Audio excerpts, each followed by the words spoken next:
G secret testimony of Muhammad میں نے یہ بات محمد نے بتائی مجھے.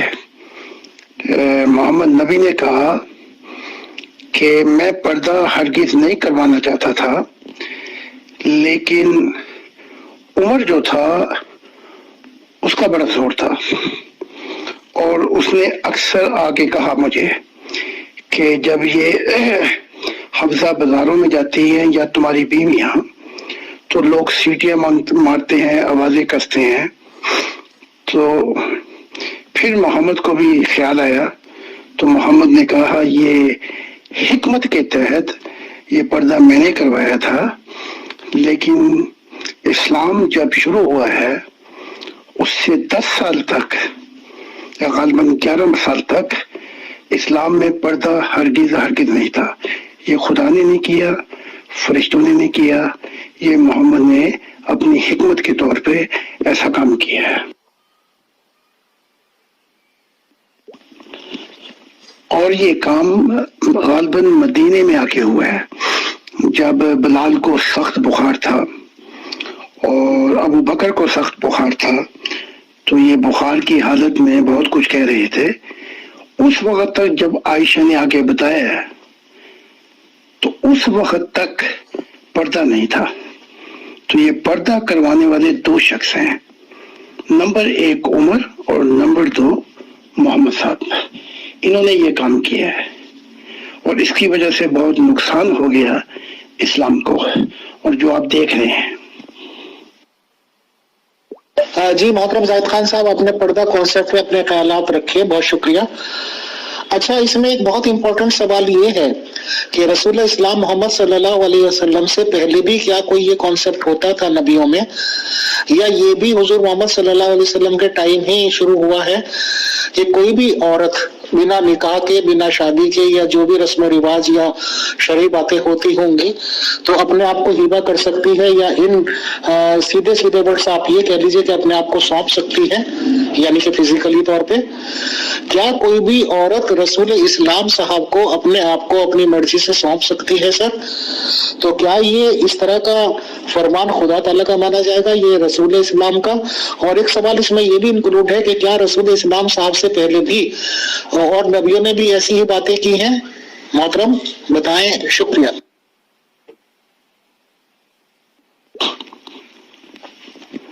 محمد نبی سے پہلے نبیوں نے بیویاں تو بہت رکھی ہیں اور زبردستی بھی رکھی. داؤد نے اپنے جنرل اوریا کی بیوی کو زبردستی اس کے ساتھ سویا اور پھر اسے جنرل کو قتل کرا دیا. تب خدا بڑا ناراض ہوا اور کہا کہ تو نے ایسا کام کیا ہے تو میں تیری بیویوں کے ساتھ کھلے عام یہ کام کراؤں گا. پھر داؤد کا بیٹا جو ہے وہ خود اپنے باپ کی بیویوں، اپنی ماؤں کے ساتھ سویا. یہ تورات بتاتی ہے. تو یہ بڑے لمبے واقعات ہیں. ان کی بیویاں بھی ہوتی تھی اور لونڈیاں بھی ہوتی تھی. اب آتے ہیں ہم محمد کی طرف، رسول کی طرف.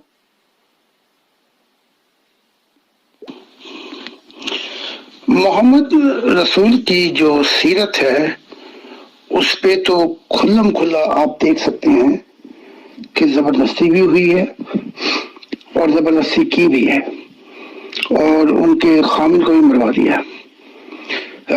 لیکن یہ بھی خدا کی طرف سے نہیں تھا، یہ محمد نے اپنے لیے قانون بنایا تھا کہ جو عورت چاہے ایک رات کے لیے اگر 1 نائٹ سٹینڈ بائی کرنا چاہے تو وہ کر سکتی ہے، مجھے اپنے آپ کو یعنی دے سکتی ہے سونے کے لیے. تو وہاں انس کی بیٹی بھی بیٹھی ہوئی تھی، تو انہوں نے جا کے باپ کو کہا کہ ایک عورت محمد کو دعوت دے رہی تھی کہ میں رات کو سونا چاہتی ہوں. اس میں شرم کی کمی تھی. تو اس نے کہا جو انس تھے صحابی، وہ تیرے سے بہتر تھی کہ اس نے اپنے آپ کو پیش کیا نبی کے لیے. تو یہ قانون محمد کا تھا، خدا کا نہیں تھا۔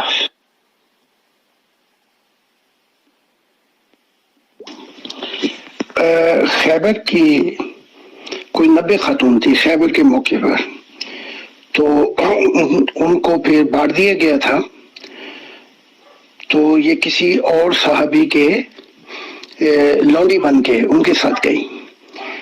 پھر صحابہ نے صفیہ کے حسن کا چرچا کیا، تو پھر بھیجا گیا پیغام اس صحابی کو کہ تم کوئی 2 لونڈی لے لو اور صفیہ کو مجھے دے دو۔ تو صحابی تھا، اس نے پھر واپس لی، تو پھر اس کا باپ بھی مارا گیا تھا، اور اس کے خامن کو ایسے مارا کہ اس کو کہا کہ خزانہ کہاں پہ، بہانہ تھا اس کو مارنے کا، ورنہ شادی نہیں ہو سکتی تھی۔ اس نے کہا مجھے پتا نہیں کہ خزانہ کہاں پہ ہے، تو کہا اچھا تو خزانے کا نہیں بتاتا، تو کہا اے عثمان اس کو قتل کر دو، تو عثمان نے اسے قتل کر دیا۔ اب ہوا کیا؟ جی محترم زاہد خان صاحب، یہ تو ایک چلیے الگ کانسیپٹ ہو گیا کہ کسی لیڈی نے چاہا کہ میں سونپ دوں فزیکلی، لیڈی کی مرضی، رسول اسلام صاحب نے بھی ان کی دعوت قبول کی اور وہ چلیے سو گئے۔ بٹ میں نے تو یہ سنا ہے کہ شاید آپ نے بھی کچھ بکس میں ذکر کیا ہے، اور مجھے 1-2 مثالیں پتہ بھی چلی ہیں کہ رسول اسلام صاحب کو اگر کوئی لیڈی پسند آ گئی یا زیادہ خوبصورت لگی ہے تو انہوں نے طاقت کے بل پہ بھی اس کو حاصل کیا ہے۔ اور یہ بھی جانکاری ہے کہ شاید ایسے بھی کیسز ہوئے ہیں کہ جیسے آپ نے بھی فرمایا کہ اس لیڈی کے شوہر کو قتل کیا گیا، اور ایک مشہور واقعہ سنا جاتا ہے، کوئی صفیہ صاحبہ تھیں جن کو پھر بعد میں مدر آف امت آف اسلام بتایا گیا ہے کہ وہ شاید کچھ صحابیوں کو دے دی گئی تھی، اور صحابیوں سے پھر انہوں نے کچھ پیسے دے کے لیے تھے رسول اسلام صاحب نے۔ حالانکہ اس ریگارڈنگ کچھ فوٹوگرافس بھی جس کو کارٹون بولتے ہیں وہ لگائے گئے تھے گروپ میں، کہ گھر جانے کی بھی انہوں نے انتظار نہیں کی اور راستے میں ٹینٹ لگا کر سپاہی کو باہر کھڑا کیا اور فزیکلی ریلیشنز یا جو بھی ہونے تھے ہوئے۔ تو اس طرح کے کیا واقعات ہیں محترم، کہ کیا اس طرح کی باتیں بھی ہوئی ہیں؟ تو یہ کیا خدا کا حکم تھا نبی کو، یا یہ بھی ان کا اپنا ہی کانسیپٹ مانا جائے گا محترم؟ بتائیں، شکریہ۔ اس بات پہ بھی آپ کی ازواجہ جو عورتیں تھیں وہ ناراض تھیں جب یہ کہا کہ وہ تمہاری مائیں ہیں اور میری وفات کے بعد ان سے کوئی شادی نہیں کر سکتا۔ اس پر بھی بڑی لین دین تھی، اور محمد کی جو ازواج ہیں انہوں نے بتایا۔ ان میں سے بھی جو ایک تھی وہ تو پھر چلی گئی تھی مدینہ چھوڑ کے اپنے قبیلے کے پاس، وہ تو آزاد ہو گئی تھی، باقی جو ہیں ان کے بھائی باپ سب تھے، اس لیے انہوں نے ان محمد کی جو بیوی تھی ازواج ان کو جکڑے رکھا اور ان کی نگرانی کرتے رہے کہ وہ کسی آدمی سے شادی یا کسی اور کے ساتھ اپنے تعلق قائم نہ کر سکے۔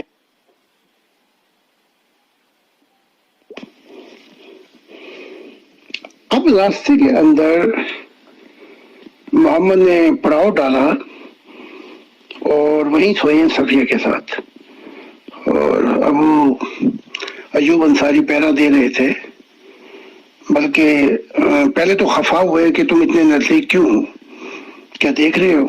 اس نے کہا نہیں، مجھے اس عورت سے خطرہ ہے، اس کا آپ نے خامن مروا دیا، باپ مروا دیا، اس کے بھائی، تو کہیں تم پہ حملہ نہ کرتے اے محمد۔ تو پھر اسے دعا دی۔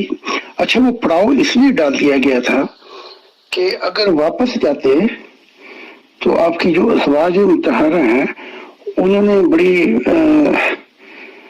شور مچانا تھا، لڑائی وغیرہ کرنی تھی اور شادی نہ ہونے دیتی، تو اس لیے آپ نے پڑاؤ ڈال کے بیچ میں ہی کام کر دیا کہ اب چاہے جو مرضی کریں، اب تو شادی ہو گئی ہے۔ یہ واقعہ عالم برزخ سے پتہ چلا کہ بتایا گیا فرشتوں کی طرف سے کہ یہ واقعہ اس لیے ہوا۔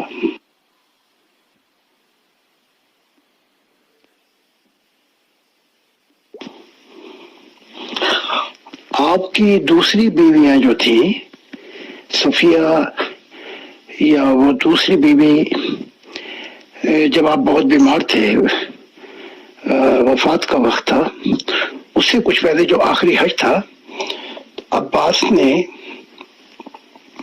اپنے رشتہ داروں میں سے بھی ایک لڑکی تھی جو بہت جوان تھی اور کنواری تھی، ان کی شادی عباس نے کروا دی تھی. تو ان کے ساتھ تو میرے خیال کچھ مہینے گزارے ہیں. پھر وہ جو اور تھیں جو بہت حسین تھیں اور قید میں آئی تھی، وہ بھی آخری جنگ میں قیدی بن کے آئی تھی، نام مجھے یاد نہیں آ رہا تھا. وہ بھی بہت جوان اور بہت حسین تھی.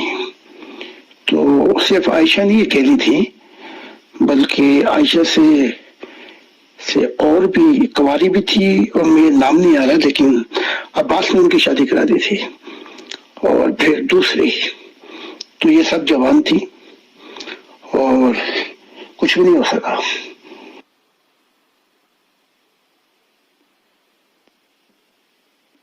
محترم زاہد خان صاحب، کیونکہ ذکر چل نکلا ہے ازواج مطہرات، یا کیا ورڈ ہونا چاہیے، یعنی کہ جو بیویاں ہوئی ہیں اور جن کو کہ مائیں بنا دیا گیا، ان لوگوں کا. محترم میری جانکاری میں یہ بات ہے کہ شاید عائشہ جی ہی اکلوتی بیوی تھیں جو کہ کنواری تھیں رسول اسلام صاحب کے پاس. If I am not wrong sir, میں بھی کہ کچھ میرے سے غلطی ہو، اور باقی سب عورتیں بیوائی ہی تھیں. تو یہ والا کانسیپٹ جو ہے کہ مائیں بنا دیا گیا، تو آیت تو یہ اس وقت آئی تھی جب ان کے کسی کزن نے خواہش کا اظہار کر دیا تھا کہ رسول اسلام صاحب کے گزرنے کے بعد وہ شادی کر لیں گے. تو اللہ تعالیٰ کا جوار رحمت جوش میں آ گیا تھا اور آیت بھیج دی گئی تھی کہ کوئی بھی عورت اب ان کی نکاح نہیں کر پائے گی، شادی نہیں کر پائے گی. تو محترم میرا سوال یہ ہے کہ چلیے، جو آپ نے اور لیڈیز کے اوپر تو جو گزری ہوگی، وہ تو پہلے شادیاں دیکھ چکی تھی، عمریں گزار چکی تھی، بیوہ تھی، یہ تھا وہ تھا. حالانکہ first need of human is food and second is sex sir. But اس فیصلے کا سب سے زیادہ اثر تو عائشہ جی پر ہی پڑا ہوگا، کیونکہ سب سے کم عمر وہ تھی، سب سے کم عمر میں ان کی شادی ہوئی، سب سے کم عمر میں انہوں نے شادی کا ٹیسٹ سکھا، اور سب سے زیادہ لمبی زندگی ان کی لگ بھگ 63 سال سنی جاتی ہے. اور بہت ساری روایتوں میں یہی ملتا ہے کہ ادھک سے ادھک 18 سال تک کی ایج تک وہ بیوہ ہو گئی تھی. محترم، تو کیا سب سے زیادہ زیادتی اس فیصلے کی ایک طرح سے انہیں کے اوپر نہیں پڑی کہ نہ وہ اپنی جوانی میں شادی کر پائیں، نہ یہ بہاریں دیکھ پائیں، نہ بچے، نہ کچھ. اس ریگارڈنگ آپ کیا کہنا چاہیں گے محترم؟ بتائیں. شکریہ.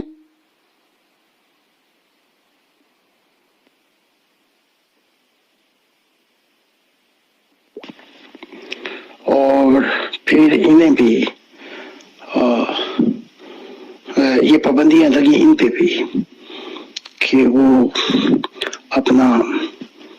اپنی مرضی سے بعد میں کسی کے ساتھ شادی نہیں کر سکی.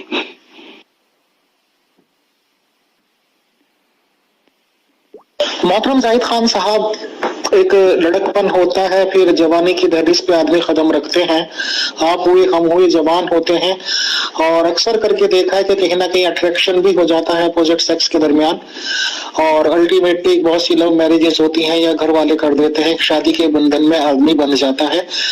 یہ ایک نارمل فینومینا کہہ لیجیے، یا کیا ورڈ کا انگریزی سر مجھے آتی نہیں زیادہ. تو مطلب یہ کیا، اس کو ہم کیسے سوچ پائیں گے یا کیسے ہم لے سکتے ہیں کہ ایک طرف تو رسول اسلام صاحب کا کیریکٹر یا کردار ایسا لگتا ہے کہ انہیں عورتیں بہت زیادہ پسند تھیں، کیونکہ یہ بھی قرآن شریف میں بھی ہے شاید، if I am not wrong، کہ جو بھی عورت ان کو ہبہ چاہے کر سکتی ہے. تو ظاہر سی بات ہے کہ خالی عورت کی ہبہ کرنے سے تو کچھ نہیں ہوتا جب تک سامنے والا تیار نہ ہو محترم، یا یہ کہ وہ ہر طرح کی ایبیلٹیز نہ رکھتے ہوں. تو ایک طرف تو یہ والا ان کا کانسیپٹ کہ 11 سے 13 تک شادی کی، 17 لونڈی رکھیں، 30 لیڈیز بن جاتی ہیں.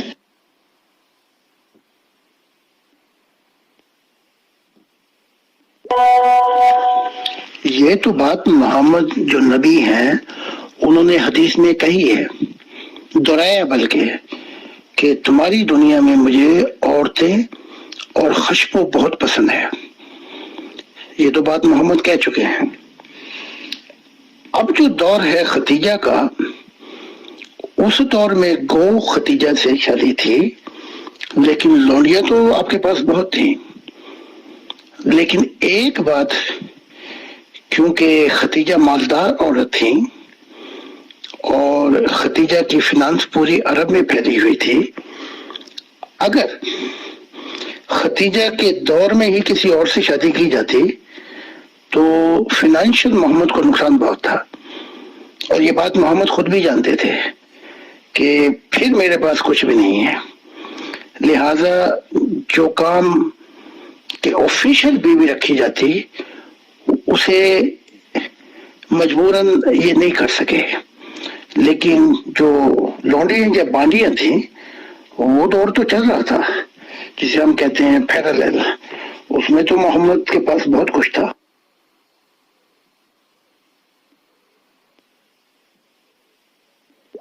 پلس ایک طرف آپ یہ دیکھ لیجئے کہ if I am not wrong 25 سال کی ایج میں ان کی شادی ہوتی ہے، بٹ اس وقت ہوتی ہے 40 سال کی بیوہ سے، یعنی کہ 15 سال جو ان سے بڑی تھی، اور یہ بھی میری جانکاری میں ہے کہ وہ 2 دفعہ پہلے ہی بیوہ ہو چکی تھی، اور لگ بھگ if I am not wrong 25 یا 28 سال کا عرصہ صرف ان لیڈی کے ساتھ گزر گیا محترم، یعنی کہ شاید یہ 53 سال کے ہو گئے تھے، مطلب یہ مجھے تھوڑا سا کنفیوژن ہو سکتا ہے ایج میں، لیکن وہ تو ایک طرح سے ایک لیڈی کے ساتھ گزار دینا، اور اس کے بعد جو ان کی 10 سال کی زندگی ہے 53 سے 63 تک، اس میں ہی یہ 11 سے 13 شادیاں بھی ہو گئی، 17 لونڈیاں بھی ہو گئی، 30 عورتیں ہو گئی، چاہے کسی کے لیے قتل و غارت گیری کرنا پڑا، چاہے کسی کے لیے راستے میں ٹینٹ لگوانے پڑے، تو سر یہ کیا ہو سکتا ہے؟ مطلب کیا اس دوران ایک کیا کہتے ہیں جو پیسے کا پریشر تھا کہ وہ مالدار تھیں، یا ان کی طرف سے کچھ ریئیکشن ہوتا، یا ان سے کچھ ایسے بینیفٹس تھے کہ وہ بینیفٹس چلے جاتے، اور کیوں اس وقت کے بعد سے عورتوں سے نہیں گھبرایا گیا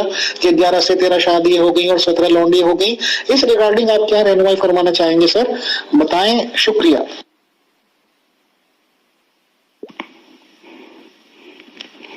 کہ جو کچھ میڈیا خبر ہوئی ہے، محمد نے بتایا ہے کہ جو شادی عائشہ خدیجہ سے ہوئی 25 سال کی عمر میں، یہ فائنینشیل شادی تھی، محبت کی شادی نہیں تھی یہ۔ ہاں، اس میں محمد کو فرصت بہت ہوئی اور اپنا چھپا ٹیلنٹ دکھانا پڑا کہ آپ تاجر بھی تھے، اور اس میں فائدہ یہ تھا کہ آپ کو فرصت کے بہت سے اوقات ملے غور و فکر کرنے کے۔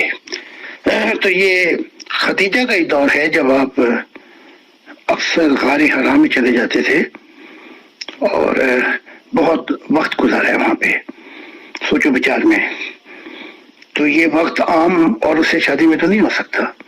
تو یہ شادی جو روح کی دنیا میں مجھے بتایا گیا ہے، یہ فائنینشیل بیسس شادی تھی، محبت کی شادی نہیں تھی، اور اگر دوسری شادی خدیجہ کے دور میں کرتے تو پھر ان چیزوں سے ہاتھ دھونا پڑتا، لیکن لونڈیاں محمد کے پاس تھیں، جسے بسائٹ اس کی پوچھ گچھ کوئی نہیں کرتا تھا۔ محترم زاہد خان صاحب، آپ نے کہا کہ آفیشیل شادی تو ان کی زندگی میں ایک ہی رہی ہے خدیجہ جی کی، اور آپ نے کہا کہ اپارٹ فرام ہر کافی لوگ تھے یا اس طرح کے تھی، تو کیا ہم یہ مانیں کہ یہ تو بالکل خدیجہ جی کی نالج میں ہو ہی کا نہیں جو بھی معاملات ہوئے ہوں گے؟ جیسے کہ آج کل کے پیریڈ میں بھی لوگ کہتے ہیں کہ میاں بیوی میں کتنی بھی رازداری کی باتیں ہوں، سب چیزیں وہ ایک دوسرے سے شیئر کر لیں گے، بٹ اگر ہسبینڈ کا کوئی اور افیئر چل رہا ہے تو ظاہر سی بات ہے کہ وہ اس کو کبھی ڈسکلوز نہیں کرے گا۔ تو میں ان شارٹ یہ پوچھنا چاہتا ہوں کہ اگر ادر افیئرس تھے اس وقت حضرت محمد صلی اللہ علیہ وسلم کے، تو کیا وہ خدیجہ جی کی نالج میں آ پائے تھے یا نہیں آ پائے تھے؟ اس ریگارڈنگ سر آپ کے کمنٹس بتائیں، شکریہ۔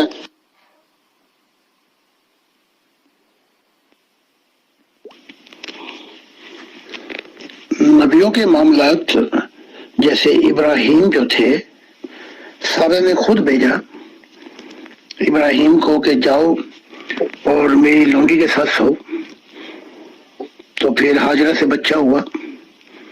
یعقوب کے دور میں بار بار بھیجا اپنا رائفل، اور لیا نے اپنی لونڈیوں کے پاس، جس سے کئی بچے پیدا ہوئے۔ تو خدیجہ کو یہ خبر تھی کہ محمد کے، لیکن یہ اس دور کا دستور تھا، دائیں ہاتھ کی لونڈیاں جو تھیں وہ لونڈیاں ہی رہتی تھیں، لیکن ان سے خدیجہ کی جو فائنینشیل سچویشن تھی، جتنی وہ مشہور تھی، وہ دوسری شادی کرنے کی اجازت نہیں دے سکتی تھی، لہذا لونڈیوں کی تو ان کو خبر تھی، اور وہ ایک دستور بھی تھا، اور خدیجہ کو ان باتوں کی خبر تھی۔ کہ محمد بعض اوقات لونڈیاں رکھتے اپنے پاس،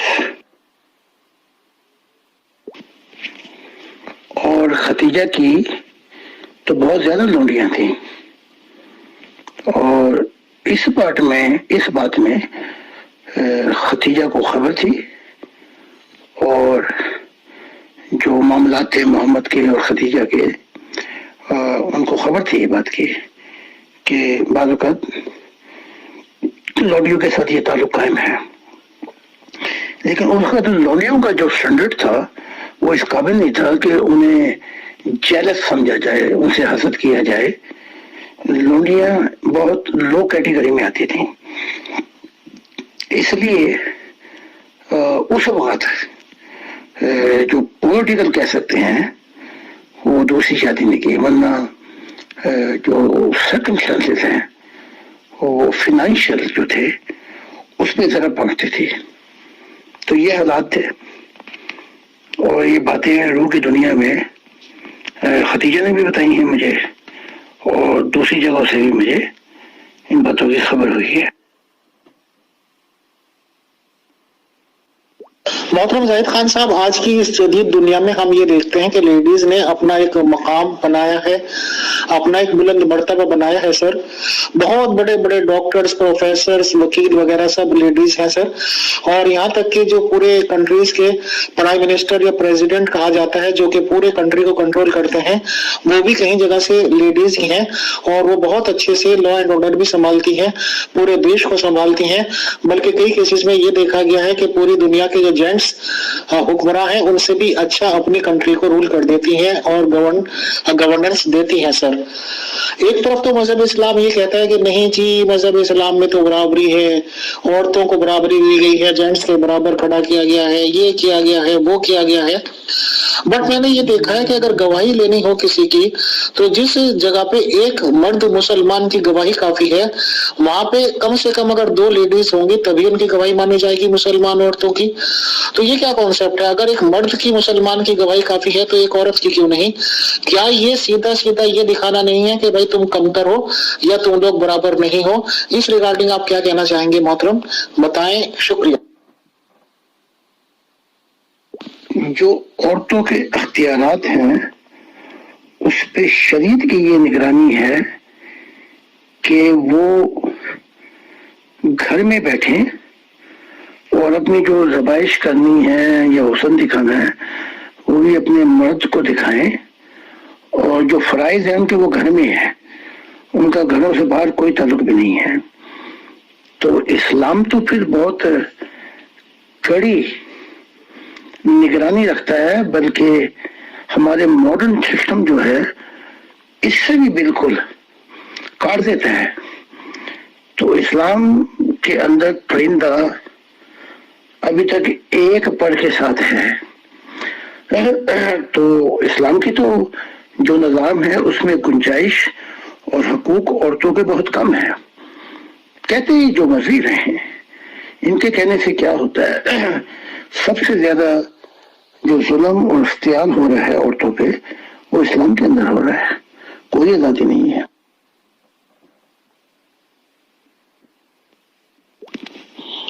اس کے بارے میں تو قرآن کی آیات بھی ہے کہ جب عورت سوال کرے گی کہ مجھے کس بنا پہ میرے ساتھ یہ سلوک ہوا، تو یہ اشارہ تھا آگے آنے والے وقت پہ۔ We should not forget Islam is a man world۔ اسلام کی جو دنیا ہے اس میں آدمی کا پلڑا بھاری ہے، اور عورت کے حقوق بہت کم ہیں۔ وہ ٹھیک ہے کہ محمد صاحب نے اس دور کے مطابق تھوڑی سی عورتوں کو آزادی دی، ان کو لے کے آئے سسٹم میں، لیکن ایک پنجرے سے دوسرے پنجرے میں لا کے بند کر دیا۔ اور بڑی ڈسکریمنیشن بھی ہے کہ اسلام میں ایک عورت کی گواہی قبول نہیں ہے، اور یہاں تک بھی ہے